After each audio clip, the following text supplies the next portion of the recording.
Hello, আসসালামু আলাইকুম viewers, welcome to my channel. এই যে আমার গাছের এই যে কাটিমন গাছের ভিতরে অনেকগুলো আম হয়েছে। আম হওয়ার ফলে দেখা গেছে যে এই আমের সাইজগুলো দেখেন কি সুন্দর, চোখা নিচের দিকটা আমের সাইজের মতো। এগুলো কাটিমন সাইজের আমগুলো সাধারণত এরকমই হয়, চেকা বেঁকা, এই যে বেঁকা চেকা এরকমই হয়। কিন্তু এই যে এটা বেঁকা চেকা হতে যে কি হয়েছে, এই যে ফেটে গিয়েছে। এই ফেটে যাওয়া আমটা অবশ্যই ছিঁড়ে ফেলতে হবে, এই যে অবশ্যই কেটে ফেলতে হবে, নাহলে এটা পচে যাবে। পচে যাওয়ার ফলে তো নষ্টই হয়ে গেল। তারপর এজন্য আমি পেরে ফেললাম। আর এইটা হওয়ার মেন কারণ হলো বেশি পুষ্টি, আর হলো এই জায়গাটা দিয়ে হলো চোখা হওয়ার জন্য এটা ফেটে গেল।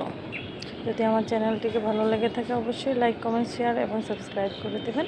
দেখা হচ্ছে পরের ভিডিওতে। আল্লাহ।